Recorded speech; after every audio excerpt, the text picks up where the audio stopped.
I remember sitting on the rocks down at the beach, in my mind going over 27th of August, 27th of August, and I kept saying 1979, I'll never forget this date, and I don't. Every year that date comes around, and we remember it. 40 years ago, Lord Mountbatten, the great-uncle of Prince Charles, was blown up at sea by the IRA at Mullaghmore, off the west coast of Ireland. By killing Mountbatten, you sent ripples around the world in a way which no other assassination could have achieved.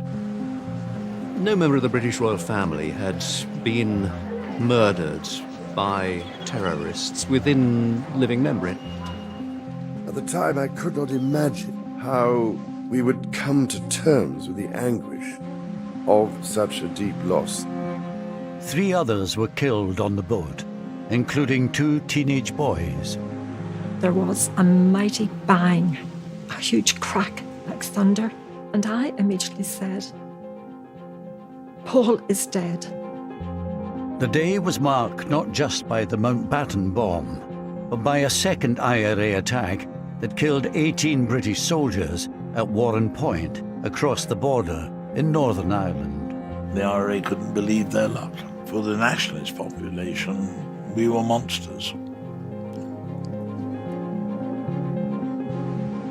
This is the story of that day, told by those directly affected by it.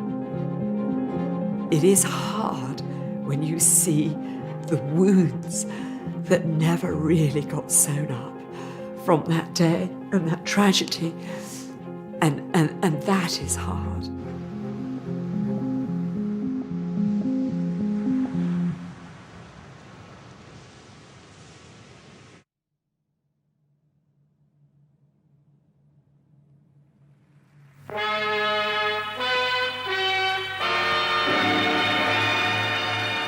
In a few minutes from now, I'll know whether or not we're going to succeed in telling the exciting story of a man whose courage and daring in the war and far-ranging influence in peace have significantly contributed to the shaping of this century's history. The man I'm after has no idea that I'm going to be I remember going to the studio. I remember the dress. I had to wear my sister's hand-me-down dress, always a hand-me-down dress. And my thanks to Lord Brabourne, John Barrett. We even had Princess Anne's underwear, I remember one year was handed all the way down to us. Admiral of the Fleet, the Earl Mountbatten of Burma, tonight this is your life. What do you mean? Inside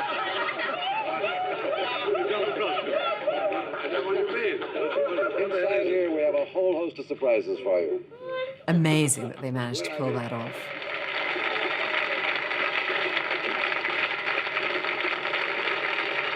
Now, India, that's an unusual name, isn't it? How did you get that? Because my grandfather was the last Viceroy of India. Because my grandfather was the last Viceroy of India. Of course, nowadays people say, what's a Viceroy? As Viceroy, he was the last colonial ruler of India. He was also Admiral of the Fleet, second cousin of the Queen, and mentor to the Prince of Wales. The Earl Mountbatten of Burma was for half a century one of Britain's leading public figures. Can you bear having hot milk in it, or would you rather not have milk in it? In retirement, he spent more time with his family, but he still enjoyed the public spotlight so much that he allowed an ITV crew to record his annual summer holiday in Ireland, even if it meant compromising the family's privacy. Every Easter, every summer, every Christmas, every single holiday, we were together with our natural cousins. 1, 2, 3, whoopsie! Classieborne was always in the summer, a month in August. Yes, twins, where are the twins? For all of the fact that it was called Classieborne Castle, essentially it wasn't. It was a Victorian mansion with some turret built onto the end of it. Lord Mountbatten inherited Classieborne Castle from his wife, Lady Edwina, who died in 1960.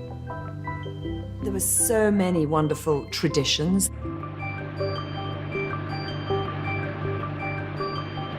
The heart of the holiday was going out on the boat. I would go a lot on the boat. We all did. Come on. The building of the dams, that was absolutely a tradition and taken very seriously. Everybody knew what they had to do. Give it to me, I say. Listen, you start, make the hole here. There it is, see? From here, then you start doing the dam. Out of the way, Fee. You see, he was admiraling, wasn't he? No, put it this way. Go on, do it yourself. Do as you're told. Yes, I did. There we are. There you are. It would be hard to be chief of combined operations and then not be in charge of the family dam. Let's face it.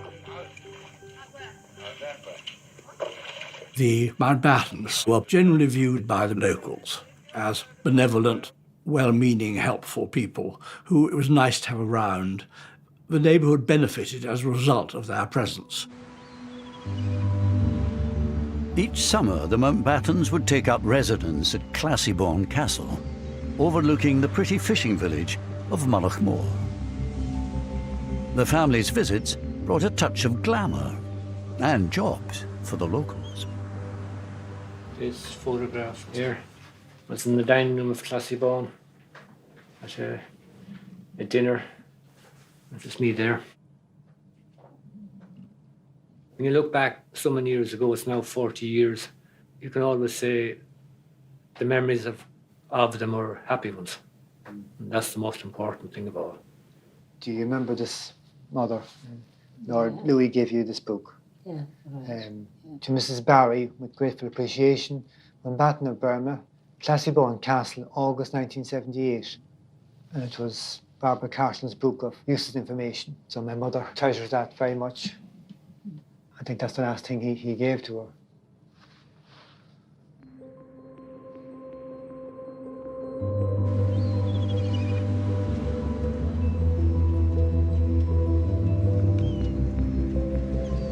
The Mountbattens were not alone in their attachment to Mullaghmore. There are my 3 children at Mullaghmore. That was Paul and his 2 sisters. Mullaghmore was a popular holiday destination for families from Northern Ireland, as well as the south, and the Maxwells from Inniskillen had their own cottage there.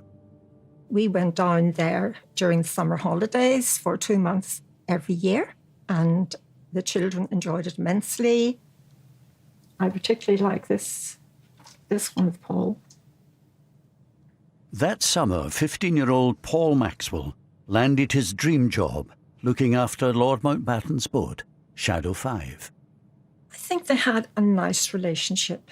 Paul would sometimes stay on the boat afterwards with Mountbatten and they would talk. And he told Paul about going into the Navy. And he said, you know, I went into the Navy when I was 12 years old. And I saw active service when I was 16. And Paul said to him, were you not frightened, my lord? And he said, yes, but you didn't show it. And you can see Classiebawn in the background there, in the distance. Classiebawn itself had been a fairly early example of what you might call sort of English colonisation. In a sense that quite clearly they were intruders. The Irish obviously presented Britain as such and wanted us out. The Mountbatten summer retreat was in County Sligo, in the Republic of Ireland. Mullaghmore was only 13 miles from the border with Northern Ireland, where in 1969 a bloody conflict broke out.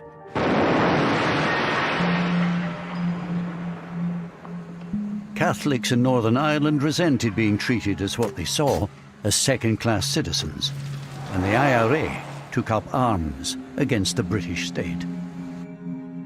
Despite the nearby troubles, the Mountbattens kept coming to Classiebawn. They enjoyed protection from the local police, the Garda, but it was all kept very low-key. The families themselves were very rarely targeted at all, and there was very little personal animosity. But I don't believe the Garda, more than anybody else, believed that actually there was a serious threat. Judging the appropriate level of security for the Mountbattens was a tough call. My grandfather was very keen not to have the intrusion of an overly protective force around, which is funny when you think that on the mountainside there was a big painted sign, Brits go home. You arrive for your summer holiday and that's the welcome. A reminder that while the fishing village of Mullaghmore itself may have welcomed the Mountbattens, County Sligo had deep roots in the Republican movement. Mountbatten would have been seen by people in the IRA leadership as a cultural icon of the British establishment.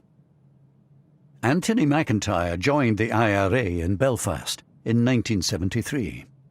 He wanted to get the Brits out and create a united Ireland. Although he later fell out with the IRA, he understood their mindset at the time. He would have been targeted, and his targeting justified on the grounds that by taking him out, there was a blow been administered to the very heart of the British establishment. It turns out that throughout the 1970s, Lord Mountbatten had been a potential target for the IRA. Kieran Conway had risen through the IRA's ranks to become its Director of Intelligence by 1975. He reveals for the first time that an attempt on Mountbatten's life had been actively considered 4 years before the successful assassination. In the mid-70s, there was an operation cleared to kill Mountbatten. He was to be ambushed either exiting or entering his castle. 4 or 5 men. A spotter car somewhere distant. Then walkie-talkie communication between the people with the guns in the car to say he's on his way. You'd know roughly how long it was going to take. And then open up in the car. The mindset in 74, 75, the early 70s would have been operational, you know, like kill them without too much reflection. I think he would have been astonished if told that there were IRA members in Ireland who were interested in his existence, let alone wanted to murder him.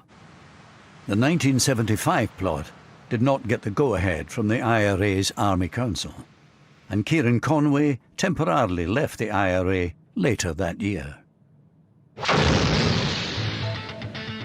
But the military campaign against the British security forces did not let up. In Crossmaglen, it takes all the professional skills of the army to make it safe enough for the Royal Ulster Constabulary to walk around the town where they're charged with maintaining law and order. 2 of them have been gunned down here.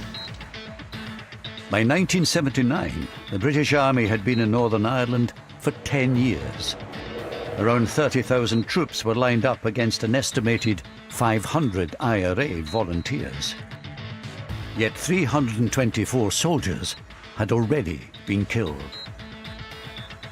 And things were particularly dangerous in South Armagh, which runs along the Irish border.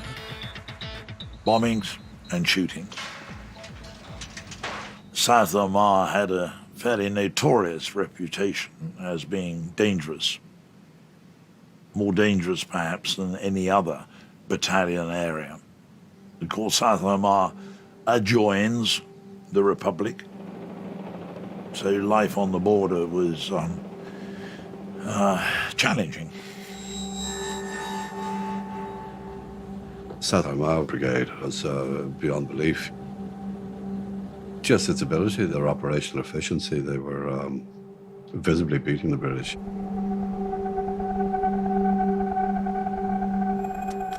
In the summer of 1979, the South Armagh Brigade was plotting 2 of the most ambitious attacks of the IRA's campaign so far.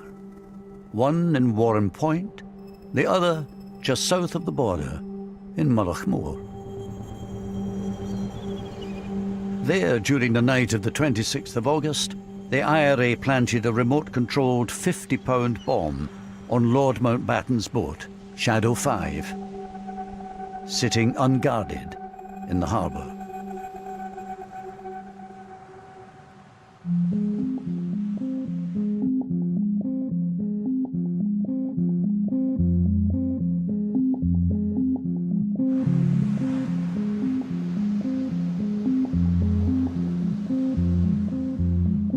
went on duty at 6 a.m. up at the castle here. 9 to 9:30, Lord Mountbatten and his family came out from the castle and informed us that they were going down to the pier. So we got into a patrol car and we escorted them. In this unique photograph taken just 24 hours earlier, showing the family and staff outside Classiebawn, all the members of Lord Mountbatten's boat party are present. His son-in-law, Lord Brabourne, and his daughter Patricia, their 14-year-old twin sons, Timothy and Nicholas Knatchbull, and their 83-year-old grandmother, Doreen, the Lady Dowager. The only non-family member on board was the 15-year-old Northern Irish boat boy, Paul Maxwell.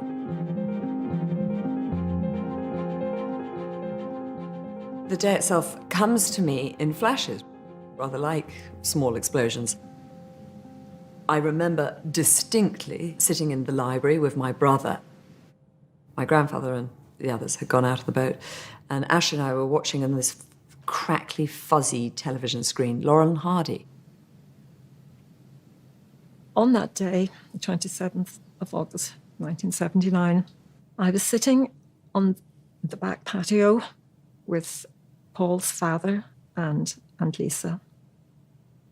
Paul said, "Goodbye, Mum. See you in the evening." I didn't think that was the last time I would ever see him alive.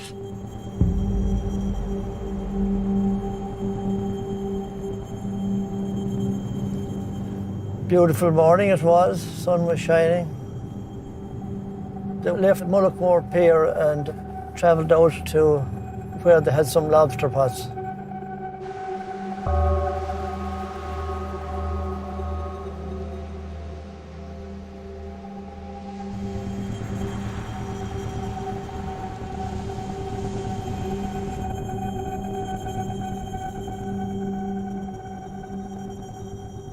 This is where we were. Yes, looking out, you could see the boat as it came along.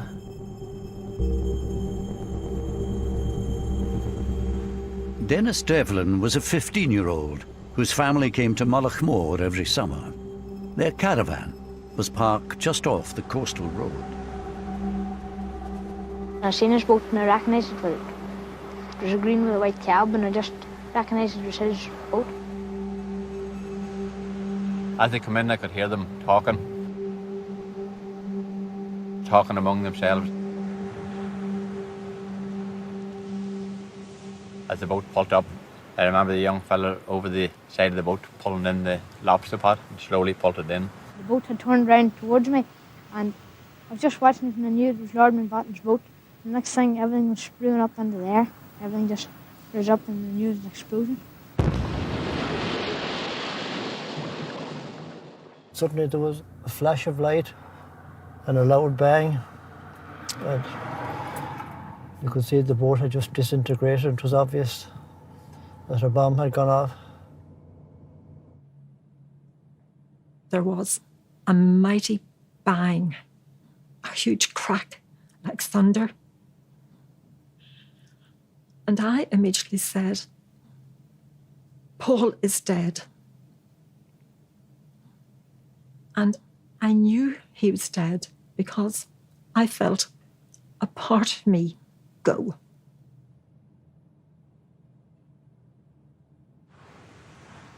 My brother, sister, and I were taken into the study, and before anything, we were asked to take these pills with a glass of water. I'd never taken a pill in my life before. And that, to me, was more surprising than anything of that day. I couldn't understand why I was being made to take a pill. Again, I think it's so reflective of the era that they were in 1970s, that someone would have had Valium on them, for God's sakes, and said, "Let's give it to the children." I mean, dear God, would you give an 11-year-old a Valium?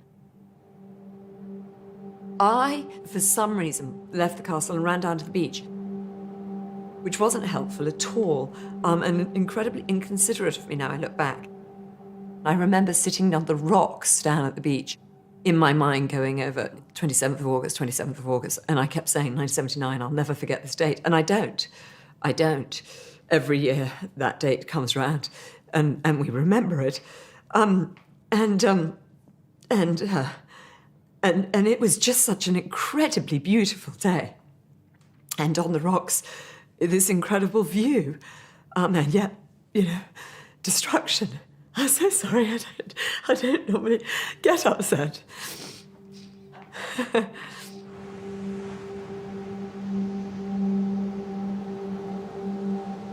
I remember it very vividly, every moment of it, really, from the very start to the very end of the day, and I think I'll always remember it. Lord Mountbatten's boat had exploded, so immediately I got two friends and we went out on the boat to see what we could do. And we arrived there, and those other boats that were in the near vicinity, they were already lifting the survivors. And at what point did you realise that Mountbatten himself had been killed? I think when we actually took him from the boat that he'd been brought ashore in and brought him to the ambulance, that's the first that I realised that he had actually been one of the fatalities. He was one of the first who was actually taken ashore.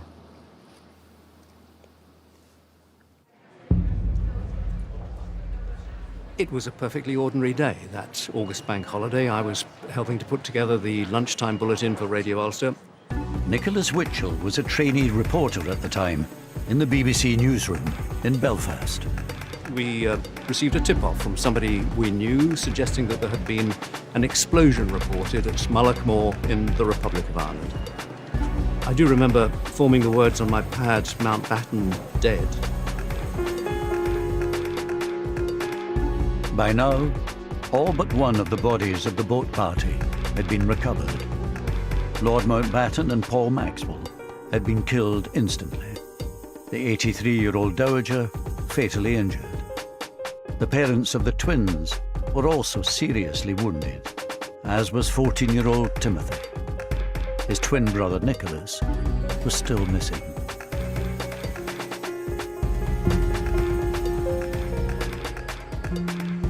You could see this beautiful blue azure sea just off to the north end of the little peninsula which Mullaghmore is. We could see a lot of debris, the splinters of wood. It was fine debris, quite fine debris it was.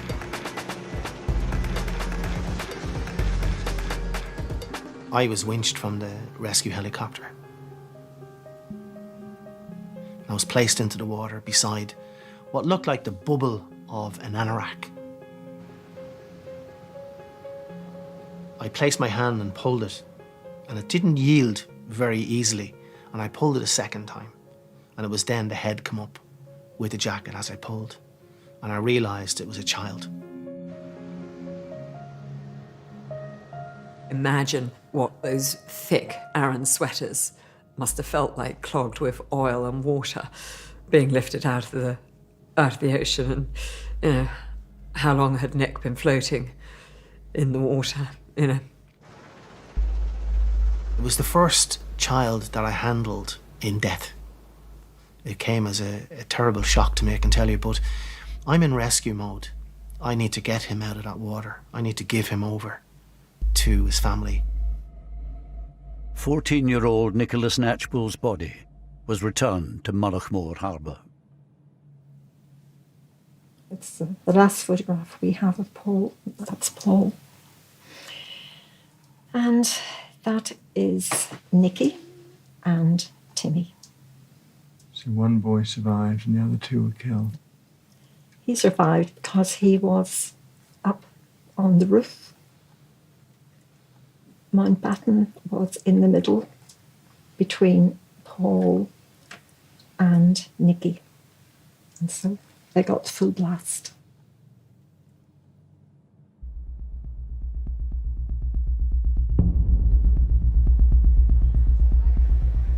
Later that afternoon, I had a phone call from a contact I knew within the Republican movement, who asked, most unusually, to drive up to the Falls Road to meet him.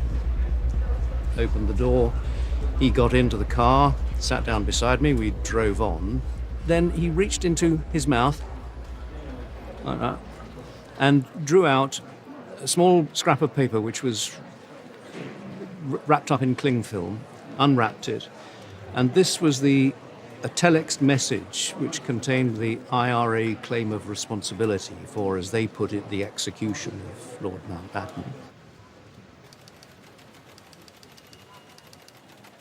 The choice of the word execution is very deliberate. It is an attempt to imply that there was some kind of a justification. Execution implies a judicial process, clearly, absolutely inappropriate. By killing Mountbatten, you sent ripples around the world in a way which probably no other assassination could have achieved.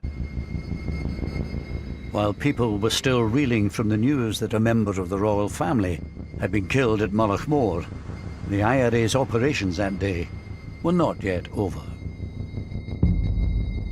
Now the British Army was in their sights. Later that afternoon, over 100 miles away, members from another South Armagh unit were lying in wait by the Newry River on the southern side of the Irish border. They were hoping to blow up a British Army convoy travelling along the road from Warren Point across the river in Northern Ireland by detonating 2 radio-controlled bombs that they'd planted earlier. One, a 700-pound device hidden in a lorry piled high with straw, was parked in a lay-by. The other, 1,000 pounds worth of explosive, hidden in a nearby gate lodge.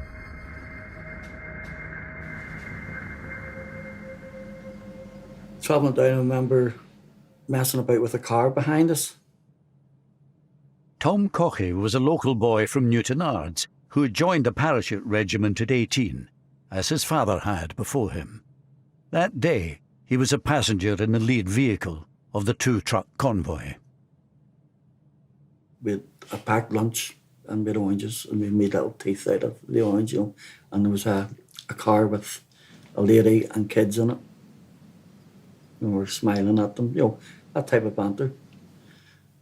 10 minutes later, we were blown up.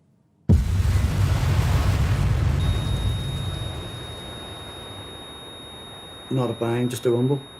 And I had the sensation of flying. Not even coming to, just looking about, sitting there, and everything's just a mess. I came into the roundabout and you couldn't see past the roundabout, totally obscured with smoke. Peter Malloy was a freelance photographer at the time, who just happened to be passing. I got out, grabbed the cameras, and just as I'm going into it, a policeman's coming running out, and he's screaming. He says, don't go in there, they're all dead. I just put the camera into autofocus and I just shot generally. The first thing I saw was a long wheelbase Jeep, and there were soldiers in that, and one look told you they were obviously dead. And the heat, you couldn't really go too close to it. Everything was burning. And my legs were on fire. No, I couldn't move. And the next thing, the guys were on me. They were pouring water, trying to put me out. And one of the guys gave me his red berry to put over my face to keep the sun off it. And I can remember lying there and voices. Dead, he's dead, he's dead, dead, he's dead, he's dead. And voices getting closer to me. And whether I imagined this or whether, I don't know, but I vividly remembered. I remember saying, I'm not dead. And taking the berry off, it was like a roll call of the dead.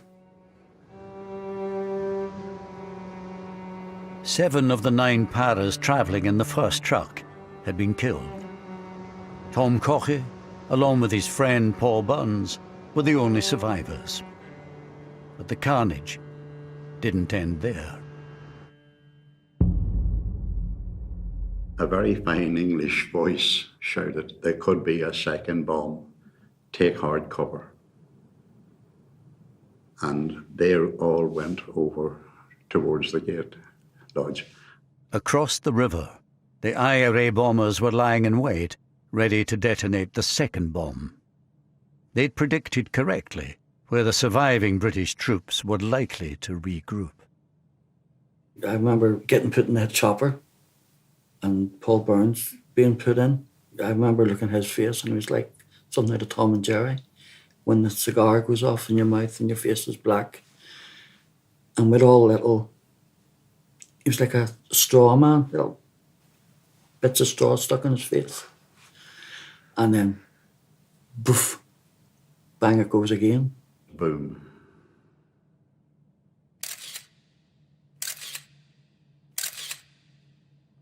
I was thrown back and I got up again and it was over. Basically, it was over.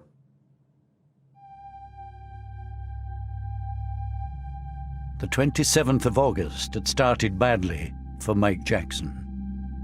The news came through of the Markle bombing and the death of Earl Mountbatten, amongst others, which was obviously very shocking. Now, as the news broke that his fellow paras had been ambushed at Warren Point, Jackson himself was called into action. The brigade commander looked at me and said, "Mike, what are you doing here? You go down to the site, secure it, and take on all the aftermath." And so I gave out some rapid orders and got on the first light helicopter I could. There's no communication. All telephones are cut off, so you're waiting for word to come back from your own lads to what actually is going on. Is there a bit of you thinking, that's my mates? Yes, absolutely. And you want to know who it was because you know that some of your mates were killed. So yes, you did want to know. Dead. Dead. Dead. Dead. Dead.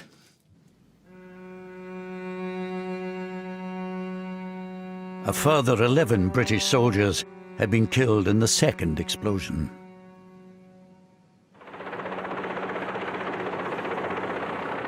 I get to Warren Point and it's a pretty grim sight, as you can imagine.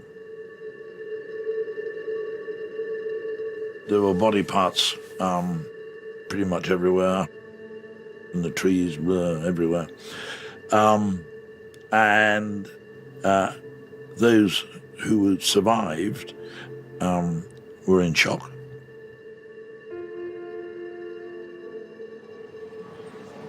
It was absolutely obvious, right from the earliest point, that this was a death toll on an exceptional scale. It transpired, of course, that 18 soldiers had lost their lives, the greatest single loss of life that the British Army had suffered in Northern Ireland.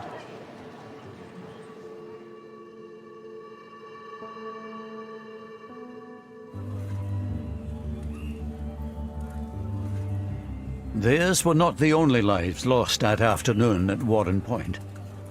Barry Hudson had been getting ready to go to work at the family's funfair business in Omeath, on the southern side of the border. He had been joined that summer by his 29-year-old cousin from England, Bill. All of a sudden, we heard this thump, right? And I remember Bill saying, "Oh, what was that?" And I said, "It sounded like a bomb." He said to me, "Could you bring me down? Let me have a look." In the mayhem following the two bomb blasts, the surviving paras spotted the figures of Barry and his cousin Bill on the other side of the river and wrongly imagined them to be the IRA bombers. You could see the lorry burning, one with the hay on it. For a time you could see the soldiers coming in along the road there in the jeeps. You could see the red berets and that, you know, and I heard the ground being struck. And then I felt my arm like a stone hitting it. I thought it was something, a stone maybe or whatever. And it was bleeding. And then there was more. So So I turned and Bill was standing over there. The car was just parked up there and he was standing to the right, we'll say. And I shouted at him then to get down. And then you could hear more guns and branches cracking and that. So I ran like hell. And zigzagged up that lane. Seen it in war film. I always thought it was a load of baloney, really, because you couldn't escape that. But I did. Then it all stopped. Dead quiet.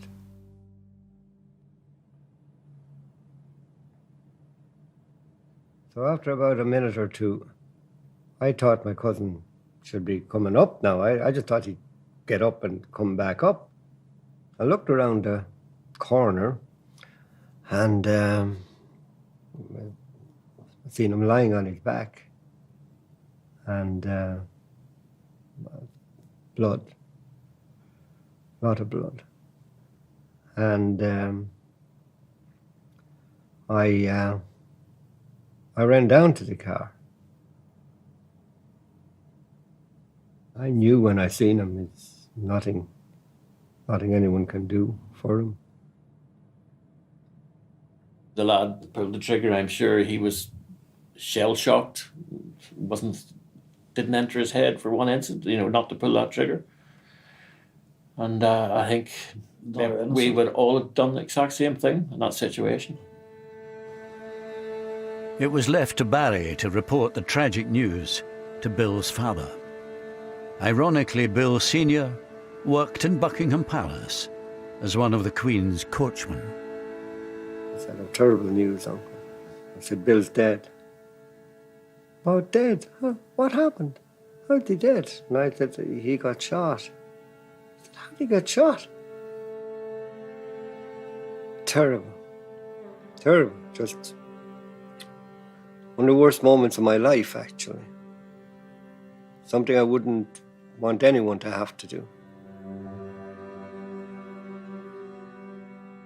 The army later acknowledged that Bill Hudson was an innocent civilian, mistakenly killed.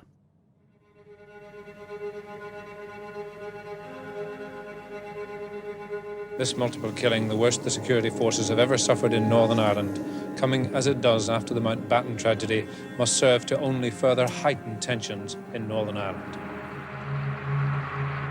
Word quickly spread of how meticulously planned the IRA operation at Warren Point had been. Anthony McIntyre was an IRA volunteer locked up at the Maze prison at the time. I thought it was impressive. I thought it was ingenious, because not only did they detonate the first device, they had to wait until the British Army backup arrived and positioned itself behind the gate post and then detonate the second one. So it took nerves of steel for the volunteers to sit there and do that.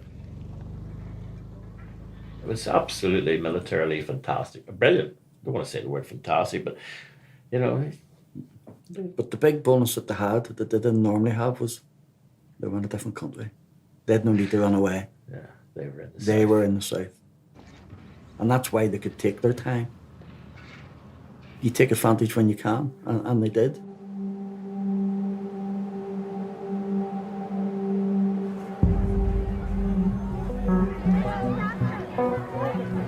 Will you please stand still and I will move?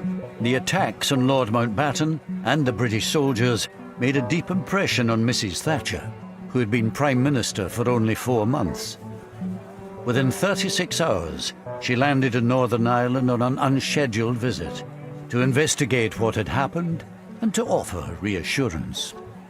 When she went to Northern Ireland, I remember the walkabout in the shopping mall, which I thought was an extremely brave thing to do. Not because there was much risk of being shot in that environment, but simply because there would be a lot of people in the shopping mall who didn't like her very much. Mrs. Thatcher, we want the freedom for our country, and you're so getting. She was a very feminine person. And it's like the world of hell. Yes, basically. She was profoundly moved. She didn't blub, but tears came to her eyes. Well, it could have been a lot worse. She only very rarely wept, to my knowledge anyway. And when she did, there was good reason for it. She's not everybody's cup of tea, I know that, but she was able to relate, and they to her, to the soldiers. Baudelaire, very doughty lady.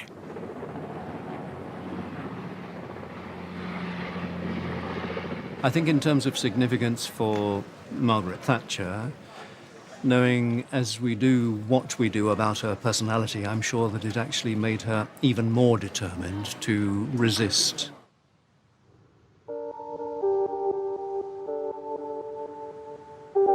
Mrs. Thatcher's flying visit did not extend to the scene of the Mountbatten bombing over the border in the Republic of Ireland. Here too the events of that day had made a huge impact. While it was recognised that the IRA had pulled off 2 audacious military operations, in PR terms, opinion was divided. Almost everybody spoke with regret and shame about what had happened to Mountbatten. And that sense, this is our territory, how dare they do this on our territory. But there were a number of people, I won't say a majority, but there were a number of people who said what happened to Mountbatten was wrong. But as far as the British soldiers are concerned, listen, those that live by the sword die by the sword. This feeling was reinforced by the fact that 16 of the 18 British soldiers killed at Warren Point were from the paratroop regiment.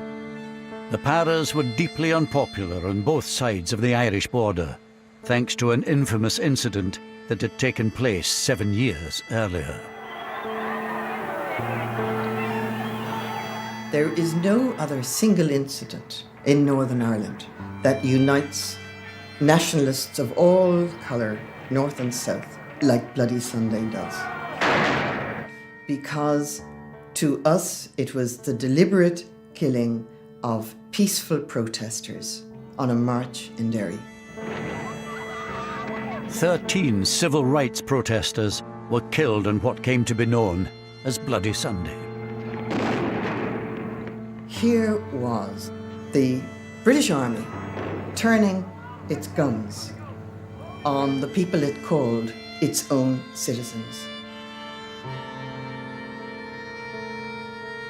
And the soldiers responsible for Bloody Sunday were the paratroopers. So there was a particular feeling of general dislike towards the paratroopers. This dislike was felt particularly strongly by the IRA volunteers locked up in the Maze prison at the time. And how would you characterise the reaction of you and your fellow prisoners to hearing about the Warren Point news? Exuberance, exhilaration.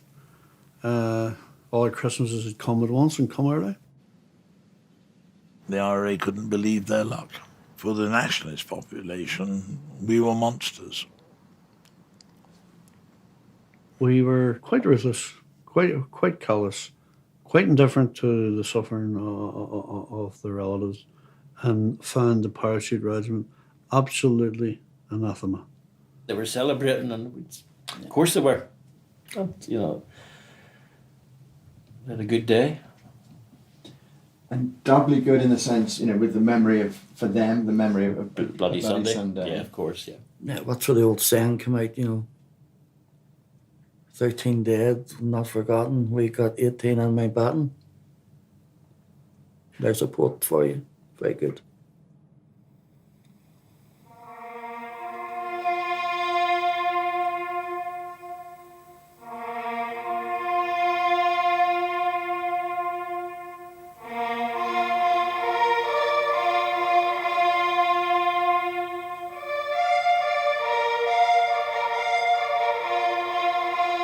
That funeral was extraordinary.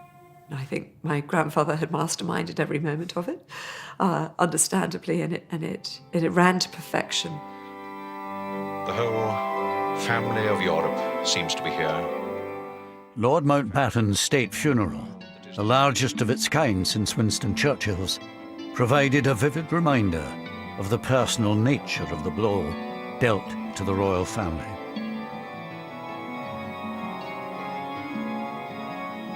Two granddaughters, the girl that bears the name of India.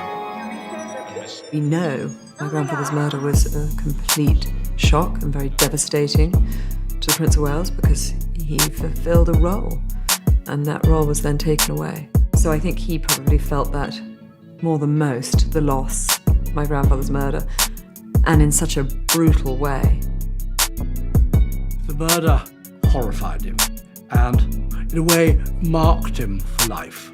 It left a sort of a sense of uncertainty. If Mountbatten, the invincible, the almighty, could be snuffed out like that, then what was left certain in life? Within a week of the funeral, 11-year-old India found herself sent off to Gordonston, the boarding school in the north of Scotland. Here she was given a painful reminder of the very public nature of her grandfather's death. I remember feeling desperately lonely, going off to boarding school without my mother. And the first night, someone, after lights out, saying a joke. And maybe we can't even put this in because it's too horrific, but she said, how did they know Lord Mountbatten had dandruff? And no one in the dorm at the nights out knew the answer. And the answer was, of course, because they found his head and shoulders on the beach. It was a pretty staggering moment. Later that autumn, 2 IRA men were put on trial for the murder of Lord Mountbatten. One, Thomas McMahon, was convicted. Thomas McMahon, did you know him by reputation? I knew him both by reputation and personally, and he was a very, very fine IRA volunteer. Very fine indeed. They'd be the most outstanding figure to have come out of South Armagh. Thomas McMahon was sentenced to life in prison, but no one higher up in the IRA leadership chain was ever held to account for the bomb. Somebody knew children get on that bomb. Not necessarily the guys who put the bomb on or the guys who made the bomb, but the people who planned it certainly knew about the children. And if they knew about the children and were quite prepared to go ahead and to sacrifice their lives in order to get Mountbatten, then it's a war crime. Although Anthony McIntyre has since fallen out with the IRA, back in 1979, he was still very much an insider. Given the political sensitivity around Mountbatten and the fallout that the IRA leadership, the political thinking people in the IRA leadership would have anticipated, I would imagine that was a decision taken at the most senior levels. Kieran Conway, who temporarily left the IRA in 1976, is in no doubt as to who was in charge at the time of Mountbatten's assassination. I've absolutely no difficulty in saying that in 81 when I rejoined, and I wouldn't have said that until Martin died, that McGuinness was chief of staff. And your clear understanding was that he had been since 78? Yeah. Ultimately, as chief of staff, it would be McGuinness's responsibility, that operation. Yeah, that's right, yeah. Oh, that's the way it works. I mean, if you're the boss, you're the boss. You take responsibility for whatever goes on.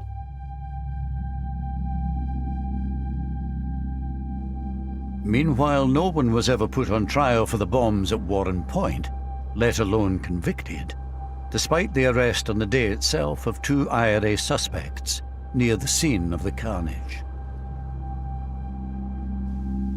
Well, of course it's frustrating. The offence is one of murder, mass murder. And it is a source of great regret that nobody was brought to account for it.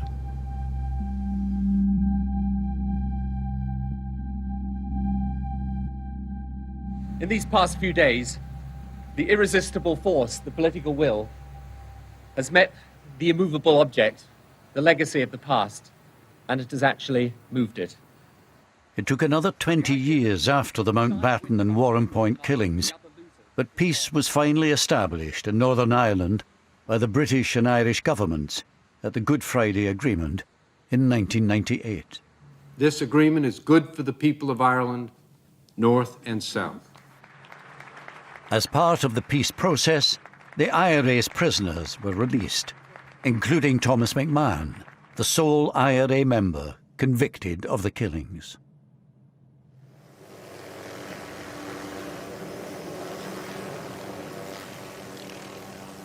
The idea of reconciliation has lain at the heart of the peace process. And there we get a first glimpse of the Queen. In 2012, the Queen came face to face with the man said to have been ultimately responsible for the assassination of her second cousin.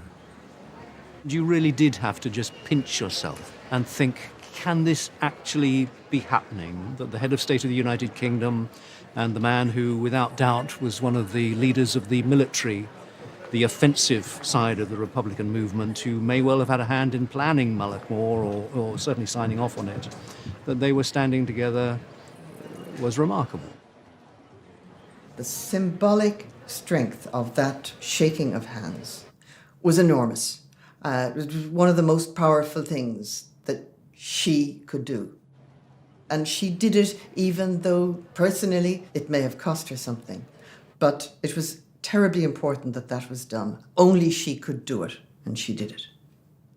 She's a more admirable person in the transaction, I think, you know. I think it was more difficult for her than for him.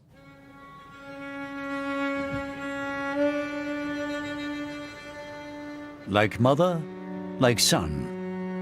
3 years later, the Prince of Wales made his own gesture of reconciliation. The events of 1979 had come as a double blow to him. He was Colonel-in-Chief of the Parachute Regiment, which had lost 16 of the 18 soldiers killed at Warrenpoint.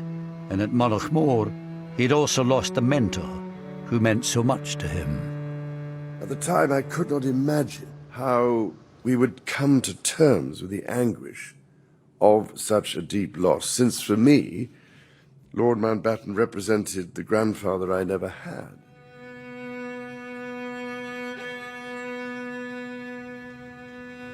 The poet Yeats once wrote, "And I shall have some peace there, for peace comes dropping slow." As a grandfather now myself, I pray that his words can apply to all those who have been so hurt and scarred by the troubles of the past.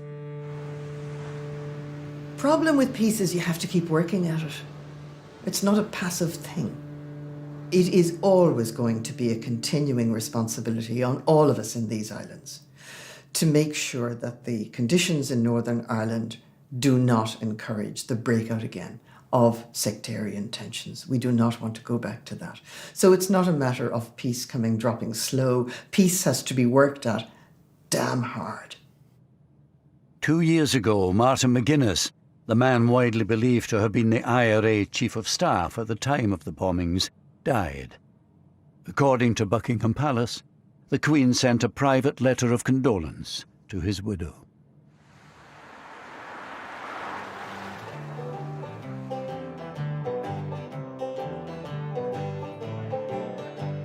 Today, for the most part, normal life has returned on both sides of the Irish border. But the sense of shame in the village of Malachmore lives on, especially among those who'd had close ties to the Mountbattens. There was a terrible sense of shock in this village and disbelief. And there was a dark cloud over the area, over the village for years after. People didn't talk about it. They did in their own houses, hushed, talked about it, but not out in the open. People felt so bad about what had happened and embarrassed about it. As with the town, so with the individuals themselves. They too are still struggling to come to terms with the tragic events of 40 years ago. I never took another picture since. It's 40 years ago. Why did you never take another photograph? I just couldn't face it. I was literally shaking. I watched the firemen and I thought that's what I should have been doing. And the following week, I applied and I joined the fire service then. Loved it. Loved it. I see that young boy's face over and over, and it doesn't go away, and it doesn't get any more blurred as it did from 1979 to today, because I can still see it. I'm okay with all that because I brought that kid home.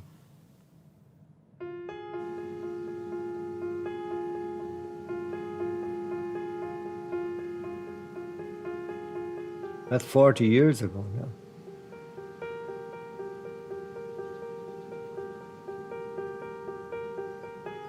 It hasn't been one day, I'm sure, that it hasn't crossed my mind. Sometime. And that's a long time for something to stick in your mind. Didn't feel lucky at the time. Didn't feel lucky for 10 years after. I wanted to be with them. Why did I survive? It was like a day that would never end. And then went on to weeks that would never end and years where grieving would never end. And it hasn't. I will always grieve for Paul. I carry him in my heart everywhere I go. I asked my mother about doing this, and she said, yes, absolutely, it's important to keep talking. I think in trauma and in death and in survival, there is so much that is unsaid, and there is, unfortunately, no path. There's no written textbook of healing. And so in amongst my 7 cousins who I am and remain close to, and my own siblings, everybody coped very differently. And some didn't cope well. And of course, we're seeing the side effects of that even to this day. And the damage that was done was so much deeper than any of us could ever have imagined. And adult lives are still being horrifically disrupted. I certainly try not to hold resentment in any way, and that's hard.